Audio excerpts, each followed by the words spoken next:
questão número 6 fala aqui sobre uma esfera que está mergulhada na água. Ele deu aqui uma relação entre volume e pressão dessa esfera. E mais umas informações aqui. E no fim pergunta qual é a massa da esfera em quilos. Então, vamos entender isso aqui. Essa esfera, ela está mergulhada na água. E é dada aqui uma relação entre seu volume e sua pressão. É isso aqui, ó.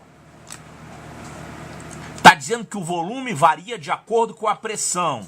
Então, segundo essa fórmula, V é igual a K sobre P. Claro, o volume varia de acordo com a pressão de forma inversamente proporcional, né? Isso aqui é a mesma coisa que falar que V vezes P é igual a K, onde K é uma constante. E ele deu essa constante aqui, ó. O K foi dado como 10 elevado a 5 newton vezes metro. Então, tá tudo no sistema internacional, né? Quer dizer, essa esfera, ela tem um gás ali dentro com uma determinada pressão. E ela é impermeável, quer dizer, não vai entrar água nela. E o que significa essa relação aqui? Pressão vezes volume é constante. Quer dizer que se a pressão aumentar, claro que quanto mais fundo, maior a pressão, né? Então, se a pressão aumentar, o volume vai diminuir. Então, depois de afundar, essa esfera, ela vai ficar menorzinha. Mas sempre obedecendo a essa relação aqui. O volume vezes a pressão é igual a essa mesma constante K aqui, que foi dada como 10 elevado a 5 newton vezes metro. Isso é o que acontece normalmente se você pegar qualquer recipiente impermeável que tenha um gás. Se você tentar afundar ele, claro que vai ser cada vez mais difícil você afundar ele, né?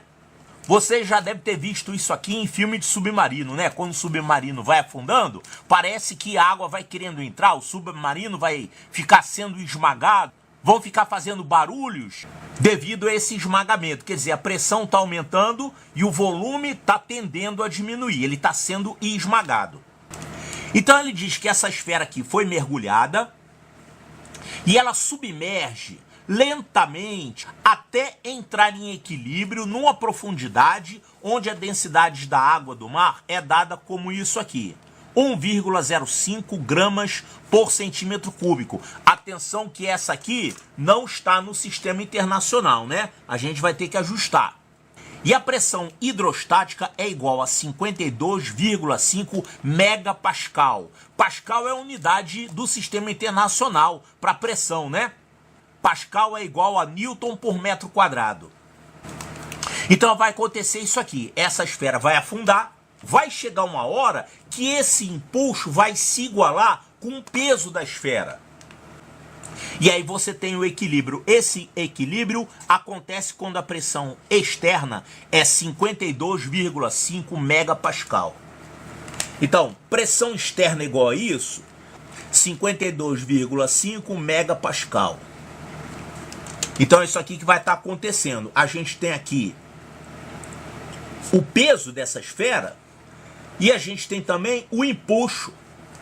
E aí a gente fica com a situação de equilíbrio, né? O empuxo é igual ao peso. E o problema pede isso aqui, a massa da esfera em quilogramas. Como é que a gente vai achar essa massa? A massa vem daqui, ó, do peso. Esse peso é igual a massa vezes a aceleração da gravidade. Então, a massa da esfera que eu quero descobrir é minha incógnita. Então, a massa vezes a aceleração da gravidade tem que se igualar ao empuxo. Mas calma aí. Quem é o empuxo? O empuxo é o peso daquela massa de água deslocada. Tá, e quanto que é então esse peso dessa massa de água deslocada? Esse peso da massa de água deslocada vai ser o volume da esfera vezes a densidade vezes G. Então, massa vezes gravidade para o material da esfera vai ser igual ao empuxo, ou seja, isso aqui é a massa de água deslocada vezes a gravidade. O valor da aceleração da gravidade vai cortar, né? Então, isso aqui é o que a gente tem que calcular. A massa da esfera é igual ao volume da esfera vezes a densidade. Tá, e como é que a gente acha esse volume? Esse volume a gente acha por aqui, ó. O volume é igual a essa constante K que é dada, dividida pela pressão. Então o volume é igual a essa constante, 10 elevado a 5, dividido pela pressão. E a pressão de onde eu tiro? A pressão é essa aqui. Certo, então a pressão que a gente vai usar é essa aqui, 52,5 megapascal. Então, massa, que é o que eu quero calcular, é igual ao volume vezes a densidade. A densidade a gente tem. Agora vamos ver esse volume aqui, ó. Esse volume é dado como uma constante dividido pela pressão. Eu tenho uma pressão, eu tenho uma constante, então eu tenho tudo aqui para calcular. Então isso aqui vai ficar: volume é igual a essa constante dividida pela pressão, vai ficar então 10 elevado a 5 Newton vezes metro. Ó, Newton vezes metro. Ambos estão no sistema internacional. Então eu não preciso escrever a unidade aqui. A gente sabe que as unidades todas vão bater no final. Se eu quiser escrever Newton, metro, quilograma, tudo bem, eu posso colocar, mas aí as unidades todas vão cortar, né? No fim das contas, vai sobrar o quê? Massa. Vai dar um resultado em quilograma. Então eu não vou escrever unidade, eu vou apenas respeitar a colocação de todas as unidades aqui no sistema internacional. Certo? Então esse volume é igual a essa constante que está aqui, dividido pela pressão. A pressão é isso aqui, 52... Eu escrevi errado aqui, é 52,5, né? 52,5 megapascal. Olha, mega é 10 a sexta. Então deixa eu colocar aqui 52,5 vezes 10 a sexta. E pascal é a unidade do sistema internacional, então eu não preciso escrever. Tá, então K sobre P é o volume, tá aqui. Agora falta multiplicar pela densidade. E a densidade está dada aqui, ó. 1,05 gramas por centímetro cúbico. Só que eu tenho que prestar atenção aqui. Vou colocar 1,05. Só que ao invés de escrever gramas por centímetro cúbico, a gente tem que passar para o sistema internacional. Ou seja, tem que passar gramas para quilogramas e centímetro cúbico tem que passar para metro cúbico, né? Então, quanto que é 1 grama por centímetro cúbico? 1 grama é 1 milésimo do quilograma. Então é 10 a menos 3 quilograma. E o centímetro cúbico é quanto do metro cúbico? Ó, 1 centímetro é 10 a menos 2 do metro, né? É 1 centésimo do metro. Se você fizer ao cubo, vai ficar 1 centímetro cúbico é igual a 10 a menos 6 do metro. Então, 10 a menos 6 do metro.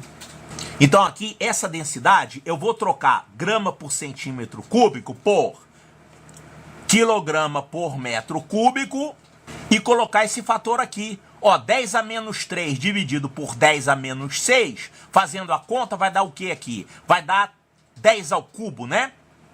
Passa o 10 a menos 6 para o numerador. Vai ficar como 10 elevado a mais 6, multiplicado por 10 a menos 3, vai ficar 10 a 3. Então, ficamos aqui com um fator 10 a 3. 10 a 3 o quê? Quilograma por metro cúbico. Então, aqui está quilograma por metro cúbico. Esse 10 elevado a 5, a unidade é essa, Newton vezes metro. E aqui 52,5 vezes 10 a sexta, a unidade é pascal, que é Newton por metro quadrado, certo? Então ficou todo mundo aqui no sistema internacional. E aí ficamos com a massa. Volume vezes densidade, está aqui o volume. E a densidade é essa aqui. Agora é só fazer essa conta. Olha só, 10 ao cubo, eu vou cortar aqui com 10 a sexta, vai ficar 10 ao cubo aqui. Esse 10 ao cubo agora, eu vou cortar aqui com 10 a quinta, vai ficar 10 ao quadrado. E aqui, ó, esse 1,5 eu posso cortar com esse 52,5. Observe que 52,5 é a mesma coisa que 1,05 multiplicado por quanto? Por 50, né? Se você multiplicar isso aqui por 5, vai dar 5,25. Se você multiplicar por 5. Aí você multiplica por 10, vai ficar 52,5. Então, simplificando por 1,05, isso aqui vai ficar 50. Então, aqui nesse denominador ficou 50. Então, ficou 10 ao quadrado, que é 100, dividido por 50. E 100 dividido por 50 dá 2. 2 o quê? É massa que eu estou calculando? Sistema internacional? Todo mundo no sistema internacional, então é 2 kg. Sendo assim, 2 kg, olha aqui.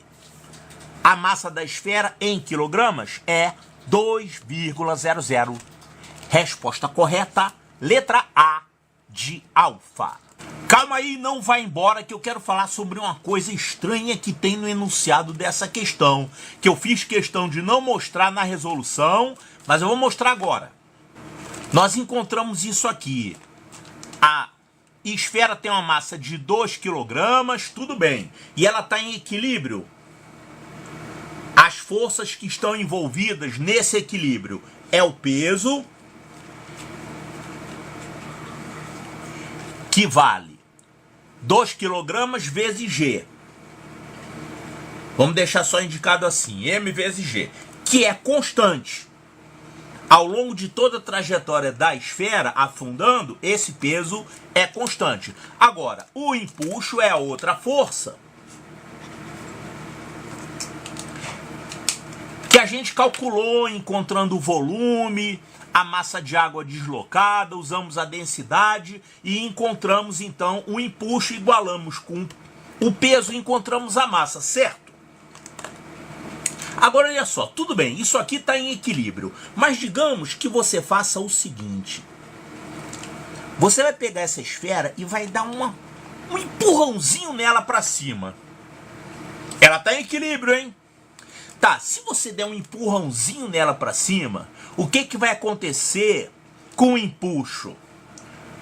Bom, o empuxo depende da massa de água deslocada. E essa massa de água deslocada depende do volume de água que está sendo deslocado. E esse volume depende da pressão. Agora, onde é que a pressão é maior? Mais perto da superfície ou mais perto do fundo? Mais perto do fundo. Quanto maior é a profundidade, maior a pressão. Então, eu vou colocar aqui, P é maior.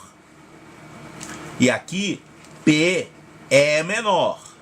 E já que a relação entre pressão e volume dentro da esfera é dada por isso, veja bem que essa pressão que é dita aqui não é pressão lá dentro da esfera, não. É a pressão hidrostática no local onde ela se encontra imersa.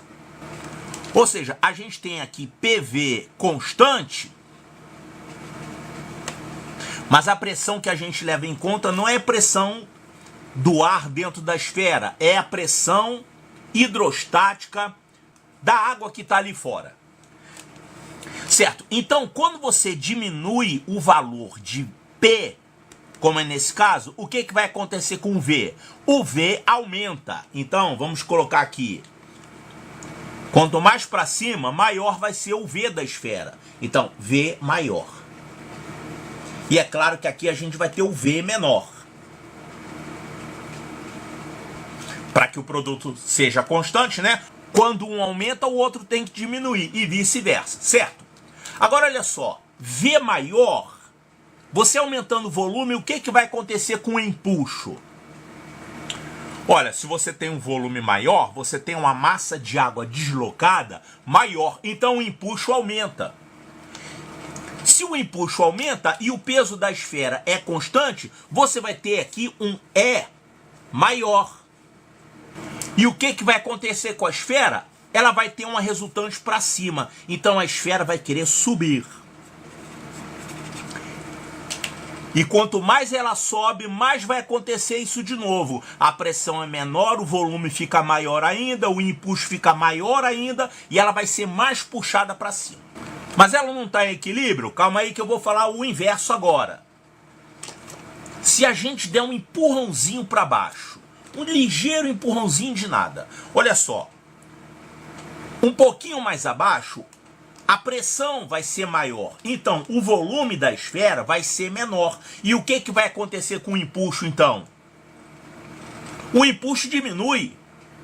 Então, quando você empurra para baixo, o peso é o mesmo, mas o impulso diminui. Então, o peso vai ganhar do impulso. O que vai acontecer com a esfera? Ela vai afundar. Então, ela está em equilíbrio, mas se você empurrar um pouquinho, ela vai embora para a superfície. Se você empurrar um pouquinho para baixo, ela vai embora para o fundo. Então, que tipo de equilíbrio é esse? Isso aqui se chama equilíbrio instável.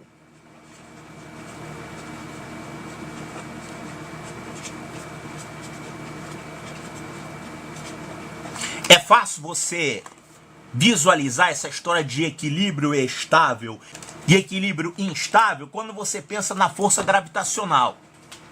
Olha só, se você colocar aqui uma colina e aqui um vale, se você colocar uma esfera aqui e uma esfera aqui, aqui ela está em equilíbrio, aqui também ela está em equilíbrio, só que esse aqui se chama equilíbrio estável, porque se você empurrar para um lado ou para o outro, ela vai querer voltar para onde ela estava.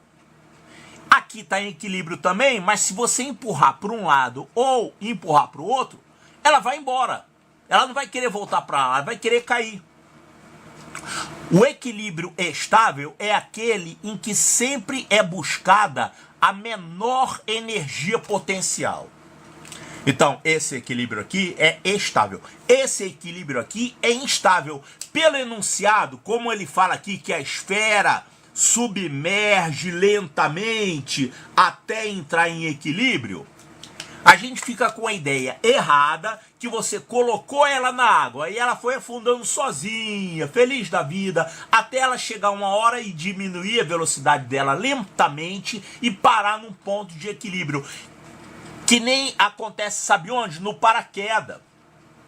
Quando você tem um paraquedas é exatamente isso.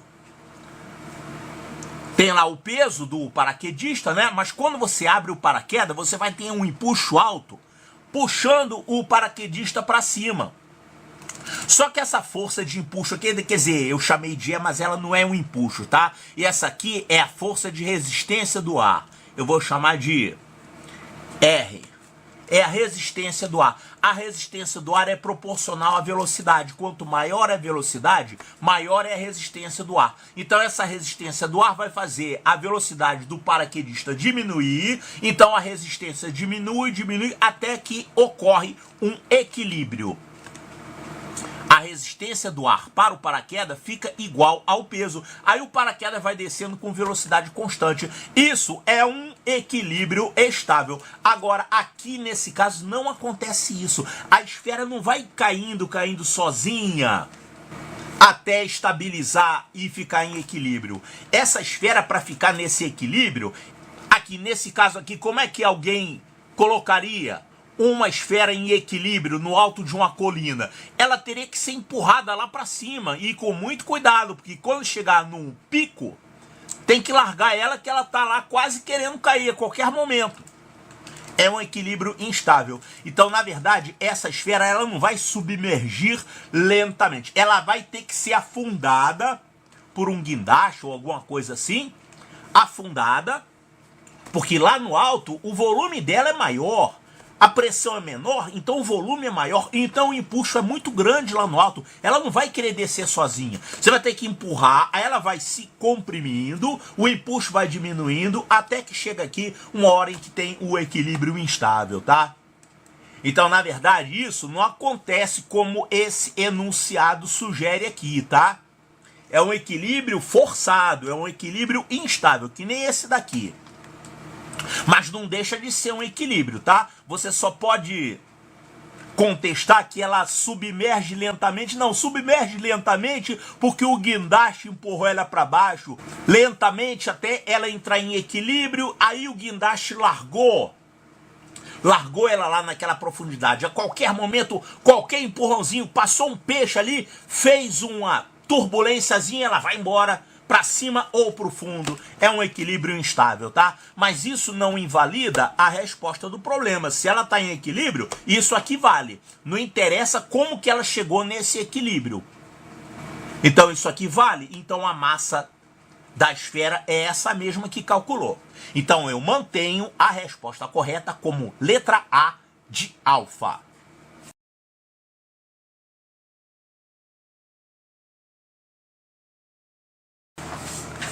A questão número 7 é sobre ondas. E ela envolve aqui, ó, amplitude, potência, energia. Então, quando se trata de ondas, especificamente aqui, são ondas sonoras, né? Uma fonte sonora pontiforme emite ondas harmônicas e esféricas em um meio homogêneo e isotrópico. Para duas distâncias da fonte, D1 e D2, as amplitudes de onda correspondentes são, respectivamente, A1 e A2.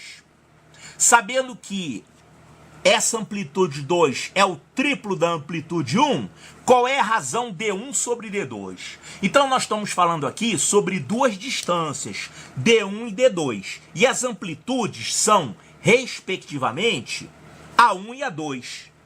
Então essas ondas vão formando esferas, né? Então temos aqui uma esfera, claro, essa onda vai se propagando.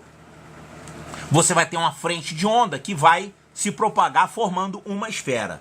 Então temos aqui numa determinada distância, D1 ou D2, com amplitude A1 ou A2. Calma aí que eu já vou descobrir quem é 1 e quem é 2. E tem ela mais à frente. Aquela onda continuou se propagando e foi aumentando isso aqui. Agora eu pergunto o seguinte, onde que a amplitude é maior? Aqui, nessa esfera menor ou nessa esfera maior? Olha só, quanto mais longe é a distância, mais fraco aquele som vai ficando, não é isso? Então, mais fraco vai ficando, quer dizer que aqui a amplitude é menor. Então, a amplitude é menor. E entre as amplitudes citadas aqui no problema, são chamadas de A1 e A2, quem é maior e quem é menor? Ó, ele falou aqui que o A2 é o triplo de A1, tá vendo? Então, o A2 é a amplitude maior e A1 é a menor. Portanto, essa aqui... Opa, quase que eu escrevi errado aqui. Olha só. A1 é a amplitude menor. Porque o triplo de A1 vai se igualar a A2. A2 é o triplo de A1. E você sabe que a amplitude vai diminuindo conforme a onda se afasta da fonte. Então aqui você tem amplitude maior e aqui você tem amplitude menor. Então, quem é menor é o 1, porque você tem que triplicar ele para se igualar ao A2. Então a menor é essa aqui externa, 1, e essa aqui é a 2. Então a amplitude aqui era A2 e depois ela passou a ser A1, já diminuído. Então, na esfera pequena você tem a amplitude A2 e na esfera maior você tem a amplitude A1. A onda está mais fraca aqui, o som está mais baixo. Logo, as distâncias correspondentes, que também são 1 e 2, né? Aqui você vai ter a distância D2 correspondente à amplitude A2. E você vai ter aqui a distância D1 correspondente à amplitude A1. Agora, ele deu ainda isso aqui. Essa amplitude é o triplo dessa. E quer saber qual é a razão entre essas distâncias? É o triplo também? Calma aí, presta atenção. O que existe em comum entre essa esfera e essa esfera? A distância não é comum, a distância é diferente. A amplitude não é comum, ela é diferente. O que é igual numa esfera e na outra? O que é igual numa esfera e na outra é a intensidade, não. É a energia. A energia é a mesma. A energia sonora está sendo gerada aqui nessa fonte e essa energia é representada pela onda. Uma onda é energia em movimento e essa energia se mantém.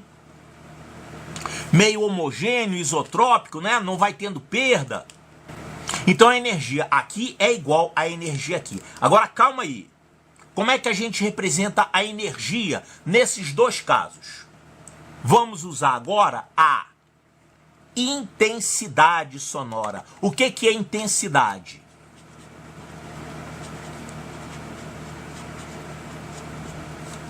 Intensidade é a potência.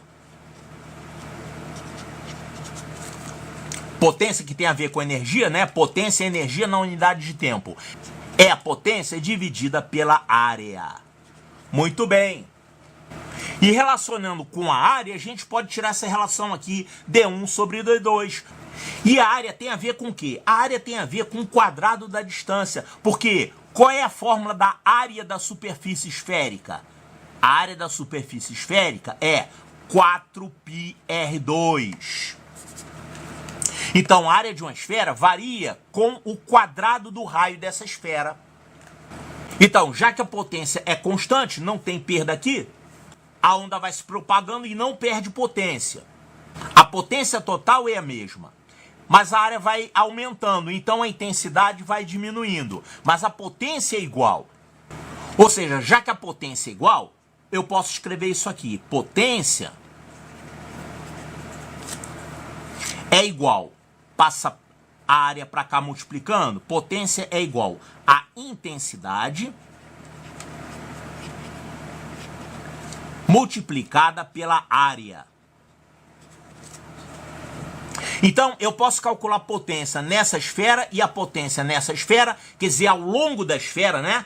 A soma de toda a potência que passa aqui por essa esfera é igual à soma de toda a potência que passa aqui por essa esfera. Eu posso igualar de uma esfera com a outra. Então, eu posso escrever da seguinte forma: intensidade 1 vezes área 1 é igual a intensidade 2 vezes área 2. Área 1 e área 2 são dadas por essa fórmula, 4πr2. Só que o R2, para cada esfera, vai ser, para uma vai ser D1 e para outra vai ser D2. Então a gente pode relacionar essas áreas aqui com as distâncias. É o que a gente quer, né? Agora, eu tenho que relacionar também as intensidades. Como é que a gente vai relacionar as intensidades? A partir disso aqui, ó, nós temos a relação entre as amplitudes. Então, quanto maior é a amplitude de uma onda, maior é a intensidade dela. Então, essa relação aqui é 3:1. Agora você tem que prestar atenção numa coisa que muitas vezes na aula de física esquecem de ensinar, tá? A intensidade, ela não é proporcional à amplitude. A intensidade é proporcional ao quadrado da amplitude. Que quadrado da amplitude? É porque você tem uma onda sonora senoidal. Isso aqui é a amplitude da onda. Quando você dobra a amplitude, você não dobra a intensidade, não. Você quadruplica, porque a intensidade é proporcional ao quadrado da amplitude. Isso aqui acontece em vários lugares da física, né? Por exemplo, quando você tem uma mola que está comprimida ou esticada de uma distância x, qual é a energia que está armazenada na mola? A energia elástica na mola é 1/2 de kx2. Então, proporcional ao quadrado da amplitude. A mesma coisa, energia cinética, 1/2 de mv2, sempre ao quadrado. A potência elétrica, como é que a gente calcula a potência elétrica? É RI2, sempre ao quadrado. Então, a energia de uma onda, eu não estou demonstrando essa fórmula, tá? Mas eu estou justificando porque ela é similar a outras fórmulas da física que relacionam energia com amplitude. Então eu posso escrever isso aqui: intensidade é uma constante vezes amplitude ao quadrado. Então vamos preencher isso aqui, ó. Quem é a intensidade 1? É essa constante, que eu não sei quanto é. Até dá para saber, tem essa fórmula aqui detalhada, mas ela não é muito cobrada no ensino médio, tá? E às vezes não é nem ensinada. Então, essa intensidade, ela vale uma constante vezes a amplitude 1 ao quadrado. Amplitude 1 ao quadrado. E a área 1? A área 1, a área vale 4πr2, então essa área 1 vale 4π vezes, aí a distância é d1. Eu estou falando da esfera 1, né? Então a distância é d1 ao quadrado. Isso vai ser igual a mesma coisa para a esfera 2. Então, intensidade 2 vai ser essa mesma constante vezes a outra amplitude, o A2. A2 ao quadrado. Vezes 4π vezes essa distância D2 ao quadrado. D2 ao quadrado. Então é isso aqui que a gente tira. Aqui é quase uma pegadinha, né? Que a pessoa olha essa relação entre as amplitudes e fica achando que essa é a relação entre as intensidades. Não é. Na relação entre as intensidades aparece a amplitude ao quadrado, que nem nessas fórmulas aqui.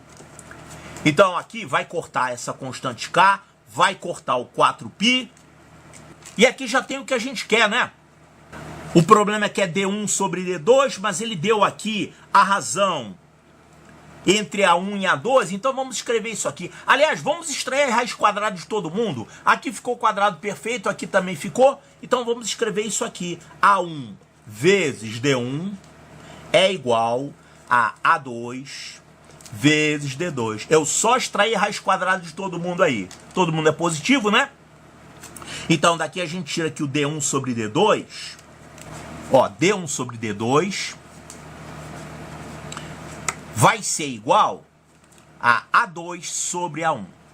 A2 sobre A1. Só que A2 sobre A1 a gente tira daqui, ó. O problema deu que A2 é o triplo de A1. Então, A2 sobre A1 vale 3. Então, A2 sobre A1 vale 3. Isso aqui vale 3. Logo, o D1 sobre D2, que é o que ele pediu, vale 3. Então, D1 sobre D2 vale 3. Então, 3, resposta correta. Letra D, de delta.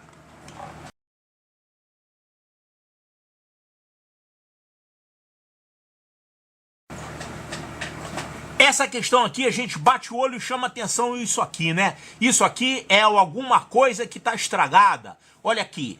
Um drone tipo quadricóptero sofre uma avaria durante um voo, sendo anulada a corrente no enrolamento de um dos seus 4 motores idênticos. Então, 4 motores aqui, esse motor aqui queimou. Agora, observe que tem também aqui, ó, 4 baterias. E elas são idênticas, né? Tá escrito aqui E mais e menos, E mais e menos. E tem esses resistores em série aqui, que são também todos iguais. Todo mundo vale R. Aqui também tem umas correntes, corrente I. E aqui tá diferente. Aqui as correntes não estão valendo I, estão valendo I'. Claro, porque esse motor aqui queimou, né? Então tudo aqui vai ficar diferente nessa parte de cima. Certo, medições no circuito elétrico de alimentação dos motores. Vê a figura. Que medições são essas? São essas correntes aqui e essas tensões indicadas. Aqui V0, V0'. Aqui corrente I, desses dois lados, e aqui a gente tem I' e aqui tem I' também. São iguais, é? É, ele está falando que são iguais, I'. Então, essas medições mostram que, em relação aos valores anteriores a pane, que eram V0 e I, que nem aqui está acontecendo, né? V0 é a tensão nos motores e I é a corrente que está saindo das baterias.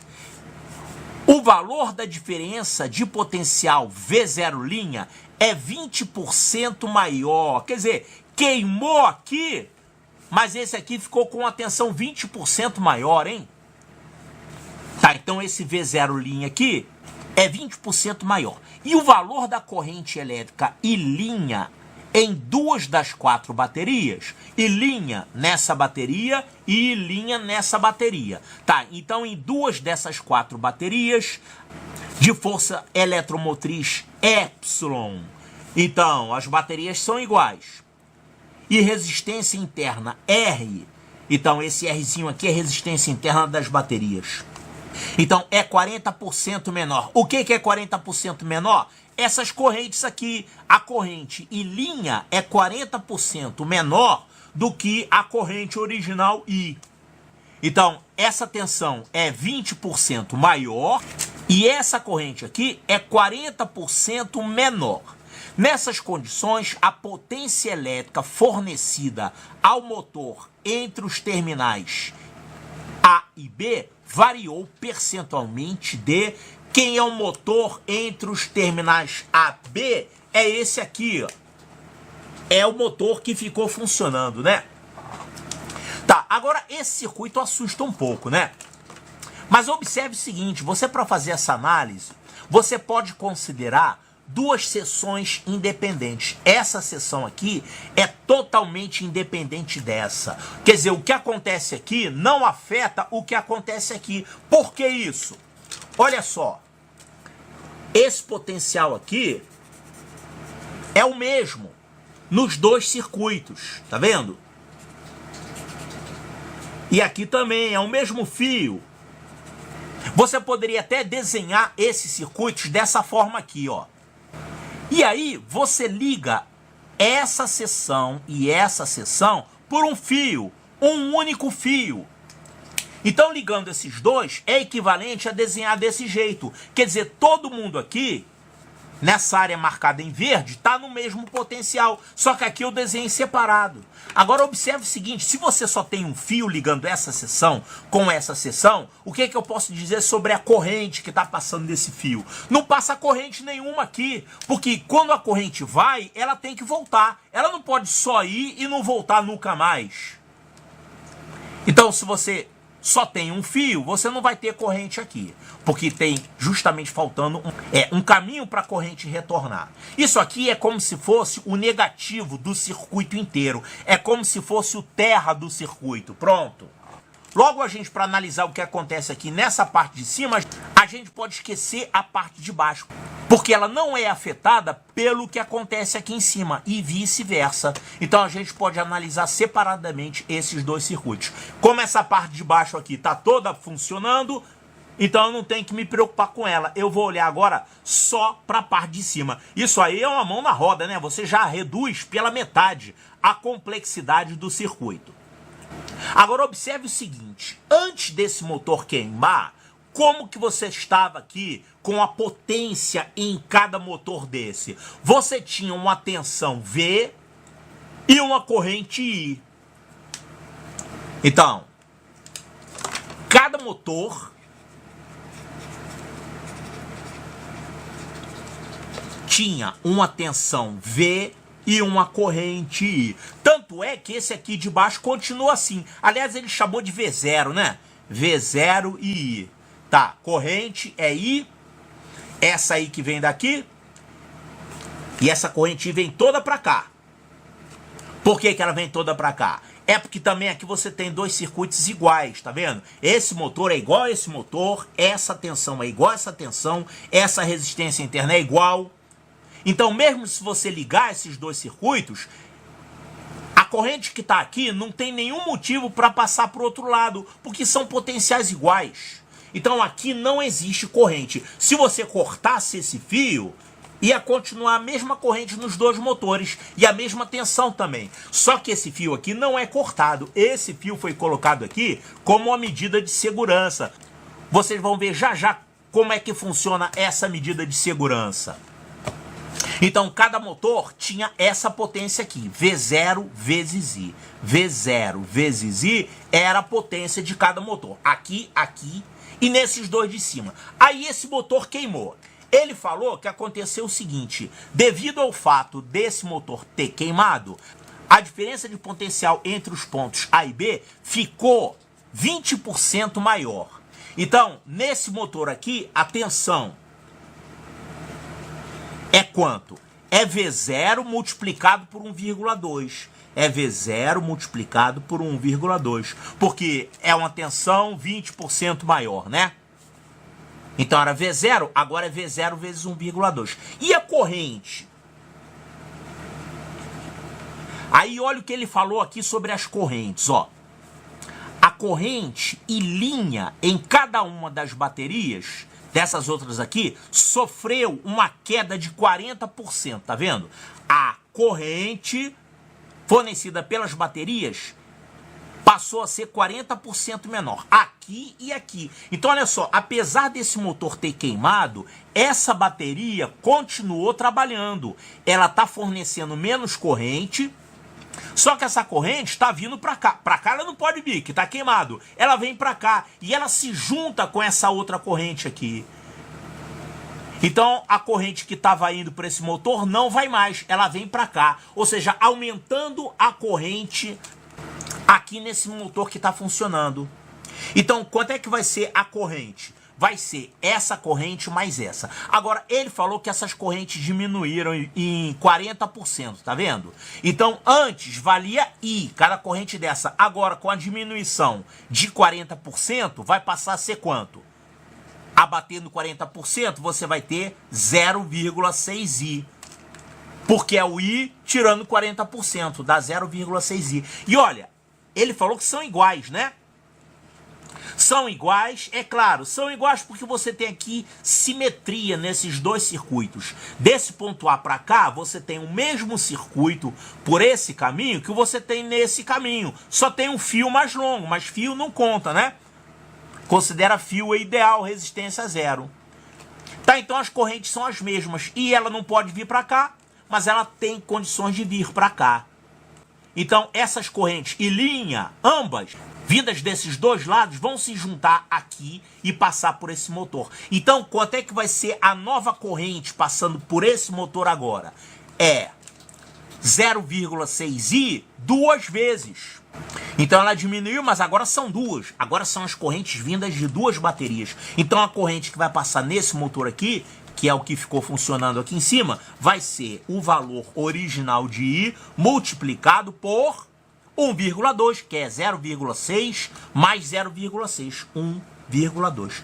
Então a potência nesse motor agora, que está com essa tensão diferente e essa corrente diferente, vai ser quanto? Isso vezes isso. Se você multiplicar isso por isso, vai dar quanto? V0 vezes I, só, que mais? E tem um fator, 1,2 vezes 1,2, que é 1,44. Então, essa potência, nesse motor aqui que ficou funcionando, ela é 44% maior do que era antes. É o V0I que tinha antes, vezes 1,44. Então aí a gente entende qual é o objetivo disso aqui tá junto, né? Isso aqui é um dispositivo de segurança para, se o motor queimar, o motor vizinho dele, que ficou bom, quer dizer, vizinho no mesmo circuito, ele vai receber toda a corrente vinda das duas baterias, apesar de ter diminuído, e a tensão vai aumentar um pouquinho. Claro que a tensão vai aumentar um pouquinho, porque a queda de tensão na resistência interna vai ser menor, porque diminuiu a corrente aqui e aqui. A corrente total aumentou, mas a corrente em cada bateria diminuiu. Então você tem menos queda de tensão nas resistências internas, então sobra mais tensão aqui para carga. Então ficou 1,2 V0.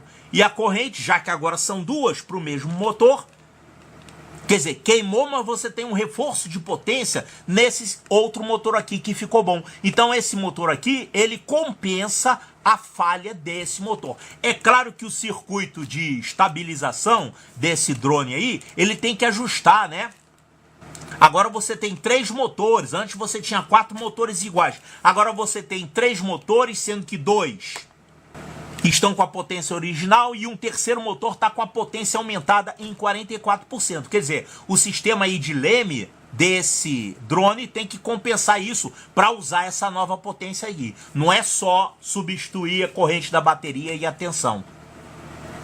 Tá, então esse motor aqui, conforme o problema pergunta, nessas condições a potência elétrica fornecida ao motor entre os terminais A e B, é esse aqui, variou percentualmente de, olha aqui, 44%.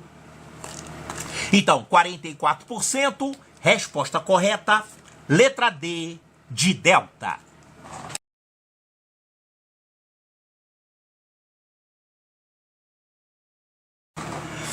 A questão número 9 mostra aqui uma balança que está em duas situações. Primeiro a gente tinha aqui, em equilíbrio, um peso P e aqui um recipiente com água. E aí foi adicionado aqui um cubo de um material diferente, só que ele está ligado aqui ao teto através de uma cordinha, tá vendo? E aí você vai ter que trocar esse peso por um peso P'.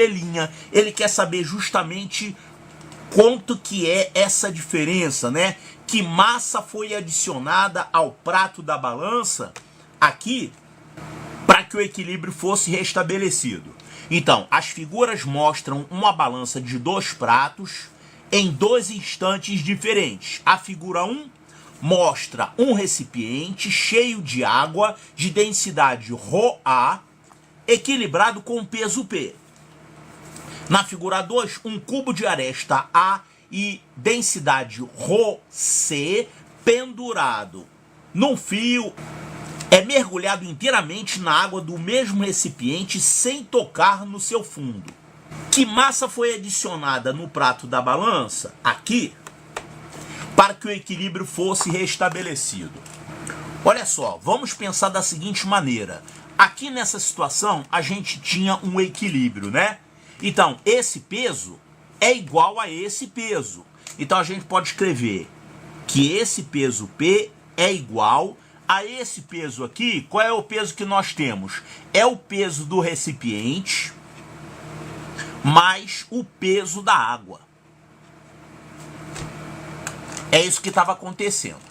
Aí vamos fazer o seguinte, para montar essa situação 2 aqui, vamos primeiro jogar esse cubo aqui dentro sem estar ainda pendurado na cordinha, tá?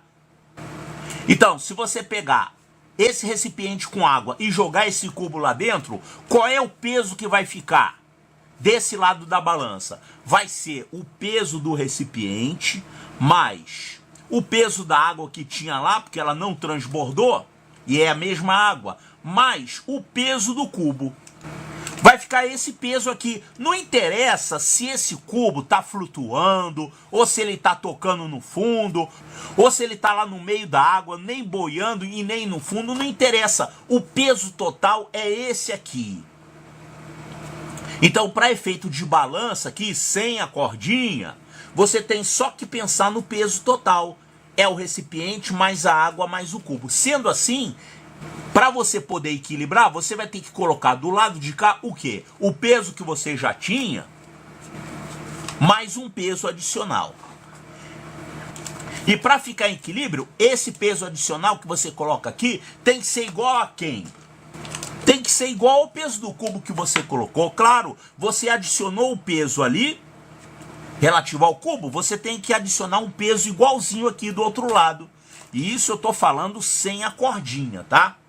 Então, se você não tivesse a cordinha, você teria que adicionar aqui um peso igual ao peso do cubo. Só que esse cubo está, na verdade, amarrado numa cordinha que está presa no teto. Então, o que fica de diferente aqui? É porque você vai ter aqui uma tração nessa cordinha. E essa cordinha vai ajudar a levantar esse peso. Então, na verdade, o que você vai ter que adicionar do lado de cá não é o peso do cubo, é o peso do cubo abatendo a tração na cordinha.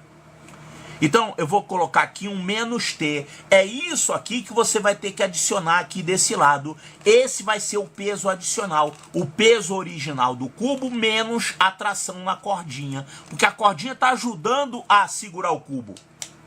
E agora a gente vai poder pensar em empuxo. Porque nessa situação aqui, o cubo está mergulhado. Está todo mergulhado. Você vai ter a cordinha aqui exercendo uma força de tração sobre esse cubo. Quais são as outras forças que vão estar interagindo aqui? Você vai ter o próprio peso do cubo e você vai ter um empuxo. O empuxo, ele está como? Ele está apontando para cima. Então, você vai ter um empuxo aqui para abater, né? Quanto que é o empuxo? Tá, então o peso que eu vou ter que adicionar aqui vai ser isso. É o peso do cubo menos a tração. O peso do cubo dá pra gente calcular facilmente, né? Olha aqui, o peso do cubo é igual a massa do cubo vezes a gravidade. Quem é a massa do cubo? Massa é densidade vezes volume. Então, a densidade do cubo, que é ρC, vezes o volume do cubo. Ele falou que é um cubo de aresta A, então A ao cubo. Isso aqui é a massa do cubo, volume vezes densidade. E multiplicando por G, você vai ter o peso do cubo. Então isso aqui é o que você tinha que adicionar antes de levar em consideração a cordinha. Antes de amarrar o cubo na cordinha, né? É o peso do cubo. Só que agora você vai ter que abater a tração. Então vamos calcular essa tração aqui, quanto é que é? Então a gente vai ter aqui a seguinte equação. O peso do cubo, já que isso aqui está em equilíbrio, então o peso do cubo vai ser a tração mais o empuxo. Ou seja, a tração da cordinha vai ser igual ao peso do cubo menos o empuxo. Quanto é que vai dar isso? Olha aqui, o peso do cubo é isso aqui. É a densidade do cubo vezes a aresta ao cubo vezes G. E quem é o empuxo? O empuxo é o peso da água deslocada. Então, vai ficar uma fórmula igualzinha a essa. Peso da água deslocada. Só que aqui você vai usar a densidade da água. Então, para bater o empuxo aqui e ficar com a tração, nós vamos colocar o empuxo é igual a densidade da água vezes o mesmo A3, que é o volume do cubo, vezes o G. Pronto. Isso aqui é a nossa tração. Então, esse peso do cubo menos a tração vai ser isso aqui. Peso do cubo menos a tração. E repito, o peso do cubo menos a tração é o que você vai ter que adicionar aqui no primeiro prato para equilibrar. Então, peso do cubo menos a tração vai ficar. Peso do cubo é isso. É a densidade do cubo vezes a aresta ao cubo vezes a aceleração da gravidade. Isso é o peso do cubo, menos a tração. E a tração é isso aqui. É peso do cubo menos empuxo, que deu densidade do cubo vezes A3 vezes G menos densidade da água vezes A3 vezes G. E aí esse é o efeito que vai fazer essa cordinha. Essa cordinha vai fazer isso aqui cancelar, ó. Isso cancela com isso. Vai ficar somente isso. E aqui menos e menos vai dar mais. Então, esse resultado deu densidade da água vezes a aresta ao cubo vezes G. Então, essa expressão é isso aqui. E isso vai ser, então, igual ao peso que você vai ter que colocar do outro lado. Só que ele quer saber a massa, né? Que massa foi adicionada no prato da balança, claro aqui, para que o equilíbrio fosse restabelecido. Essa massa que foi adicionada, ela é correspondente a esse peso aqui. Sabendo o peso, como é que a gente acha a massa? É só você dividir pelo G. Porque peso é igual a massa vezes a aceleração da gravidade. Então, isso aqui é o valor da massa que você vai ter que adicionar aqui nesse prato para você ter um peso de tal forma que cancele o efeito daquele cubo ali pendurado na cordinha. Então, isso aqui é densidade da água vezes aresta ao cubo. E densidade da água vezes aresta ao cubo é isso aqui, ó. Densidade da água vezes aresta ao cubo. Então, a resposta correta é a letra C de Charlie.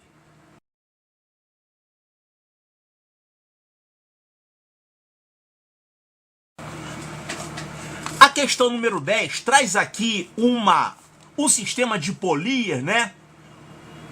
Dois pesos aqui.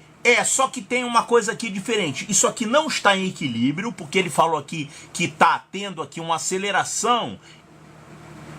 Aqui, a aceleração do sistema é G sobre 3, tá vendo? E além disso, tem aqui uma espécie de freio. Olha aqui. Aqui nesse orifício O, você tem um atrito, e esse atrito está funcionando como um freio. Então vamos ver o que ele fala aqui. A figura mostra dois blocos A e B, de massas M e 3M, respectivamente. Então, esse aqui é o de massa M e aqui é 3M. É claro que se você não tivesse esse freio, isso aqui ia despencar desse jeito, né? Você vai ter uma força aqui maior do que aqui, um peso maior. Então, a tendência é isso aqui cair e, inclusive, uma queda acelerada. Só que você vai ter esse freio aqui. Então, estão ligados a uma corda inextensível e massa desprezível passando por uma polia ideal, sem atrito. Aqui na polia não tem atrito. E através de um orifício O. No movimento da corda, considere que o orifício atua com uma força de atrito constante F. Então, tá tendo atrito aqui. Vai funcionar como freio, né? Então, sabendo que a aceleração do sistema é G sobre 3, onde G é a aceleração da gravidade, qual é o módulo da força de atrito F? Olha, vamos fazer o seguinte, vamos primeiro ver quanto que seria a aceleração do sistema se não tivesse isso aqui. Qual seria a diferença se você não tivesse esse freio aqui, esse atrito aqui? Você teria a mesma tensão dos dois lados da corda, aqui e aqui. Então, olha só, se não tivesse esse freio, eu vou fazer o desenho correspondente aqui, tá? Nesse caso, você vai ter sempre o que nesse tipo de problema? Você vai ter a mesma tração ao longo da corda, mesmo que o sistema não esteja em equilíbrio. Mesmo que a gente tenha aqui uma queda, né, um movimento acelerado. Ao longo de uma corda ideal, com uma polia ideal, a tração é a mesma. Então, vamos colocar aqui, tanto desse lado quanto desse lado da corda, vamos colocar aqui tração T. Tração T aqui e tração T aqui. Então, isso aqui eu estou calculando se não tivesse isso. Depois a gente faz novamente levando em consideração isso aqui. Tá, quais são as outras forças envolvidas? Nós temos aqui o peso relativo a essa massa, mg, e o peso relativo a essa massa aqui. A massa é 3 vezes maior, então esse peso é 3mg. Nesse caso aqui, a gente vai ter uma resultante. Vai estar para onde essa resultante? Para cima ou para baixo? Olha, se essa aqui é mais pesada, isso aqui vai cair assim, né? Vai cair desse jeito, então você vai ter um movimento aqui para cima. Quer dizer, a resultante vai estar para cima. E aqui a resultante vai estar para baixo. Então, essa é a resultante. Então, resultante aqui é T menos mg.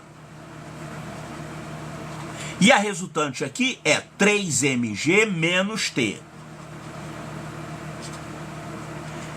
E daí, essas duas resultantes vão ser iguais? Não.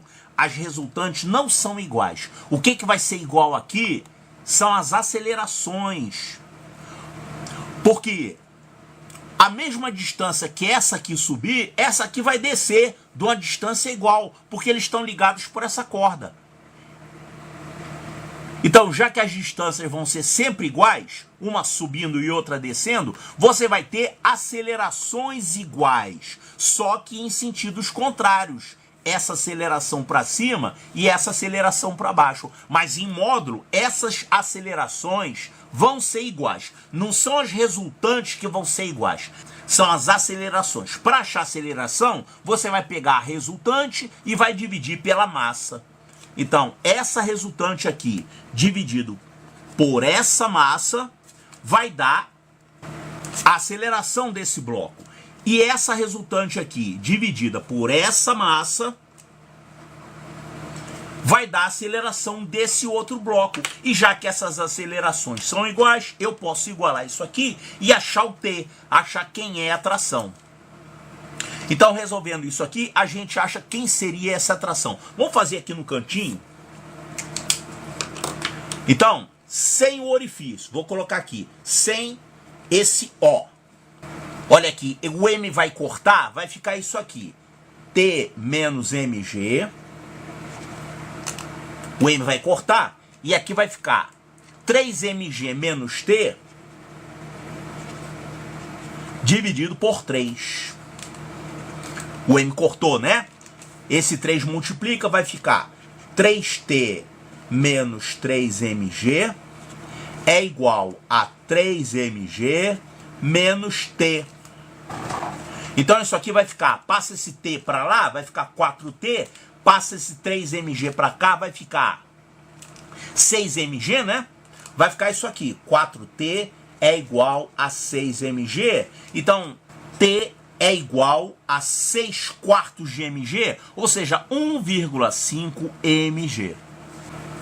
E aí, com T igual a 1,5 mg, essa resultante aqui vai ficar 1,5 mg menos mg, ou seja, 0,5 mg.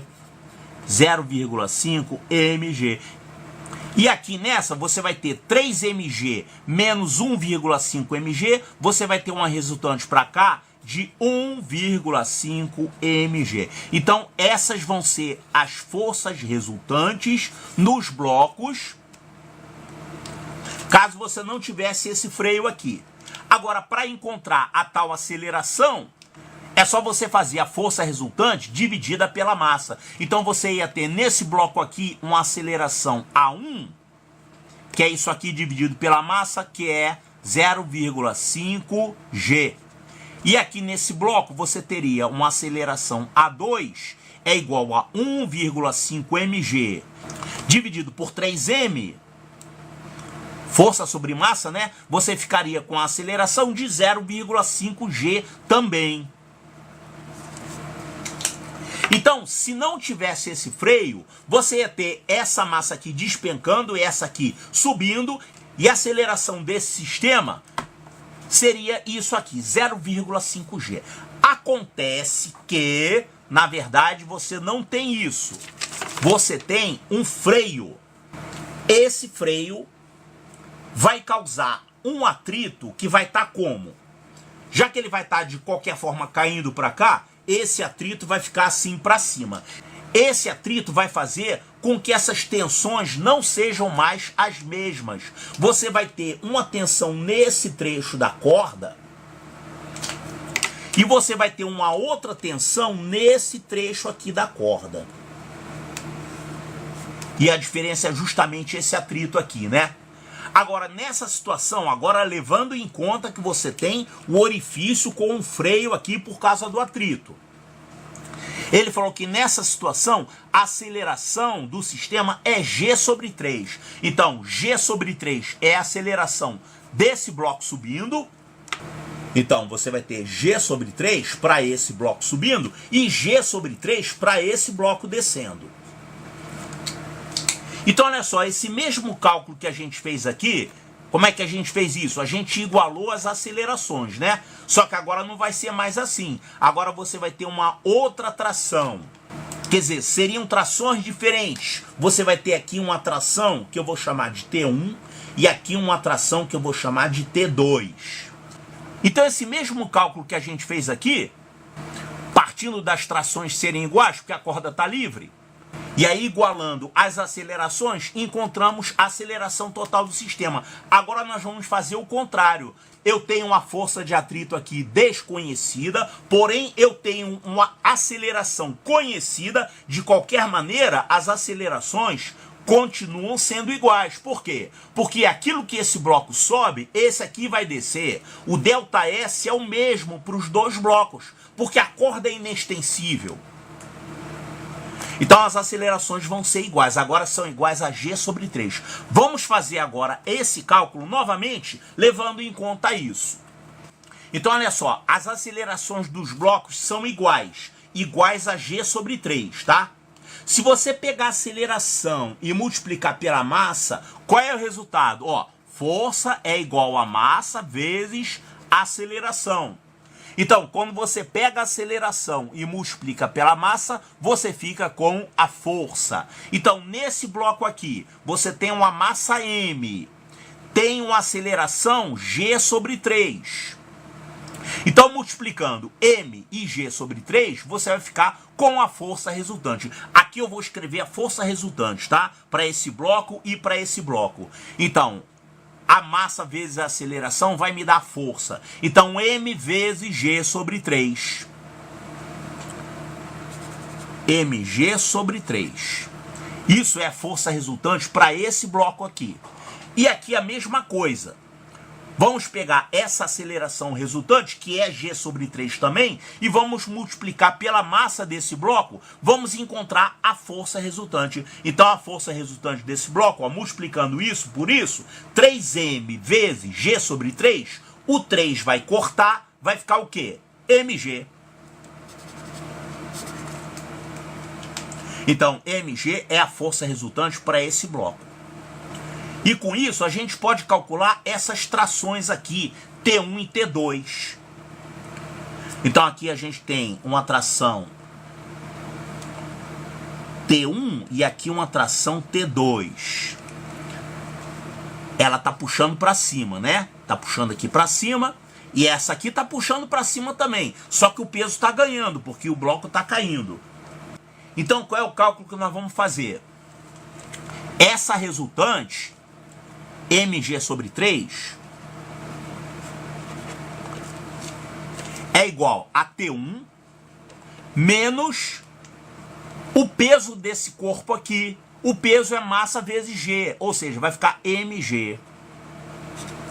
Então, daqui a gente tira o valor de T1. O T1 passa o mg para lá, vai ficar mg sobre 3 mais G sobre 3. Então, o T1 vai ficar 4/3 de mg. O T1 é 4/3 de mg. Então, essa aqui é a tração nessa corda. A mesma coisa vamos fazer aqui para o T2. Olha só, nós temos o peso desse bloco, que é 3 mg. Peso desse bloco é 3 mg. Aqui a massa 3m, o peso é 3 mg, tá? Então, essa resultante aqui, que a gente viu que é mg, é igual a esse peso menos esse T2. Então, isso aqui vai ficar mg é igual a esse peso, 3 mg, menos T2. Então, daqui a gente tira o T2. O T2 passa para lá, passa para cá. O T2 vai ficar 2 mg. T2 é igual a 2 mg. Então, nós temos aqui as trações ou tensões, né? Nesses dois trechos da corda, T1 e T2. E agora vamos levar em conta aqui, quer dizer, já estamos levando em conta, mas vamos calcular aqui quem é essa força de atrito. Olha só, quais são as forças que a corda está sofrendo ao passar aqui pelo orifício? Ela está sofrendo essa tensão para cá, que é a tensão T1, que a gente viu que é 4/3 de mg. Ela está sofrendo essa tensão aqui, T2. Claro, aqui no orifício a tração está puxando para baixo, porque ela puxa esse bloco B para cima. Então, aqui a tração está para baixo. E a gente viu que ela vale 2 mg. E a gente tem ainda aqui o atrito. O atrito é sempre contrário ao movimento. Como a corda está descendo, quer dizer que esse atrito está para cima. Então, esse atrito é justamente a força F que o problema está perguntando. Então, aqui nesse ponto, você tem que ter um somatório das forças igual a 0. E essa tração aqui é menor do que do lado de cá, justamente porque você está daqui abatendo esse atrito F. Quanto é que vale o F? O F vale isso menos isso. Quer dizer, a soma desses dois é igual a isso. Portanto, o F vale isso menos isso. O F vale 2 mg menos 4/3 de mg. 2 menos 4/3, isso vai dar 2/3. Então, 2/3 de mg. Esse é o valor dessa força de atrito. Então, 2/3 de mg, olha aqui. 2/3 de mg, resposta correta, letra B de Bravo.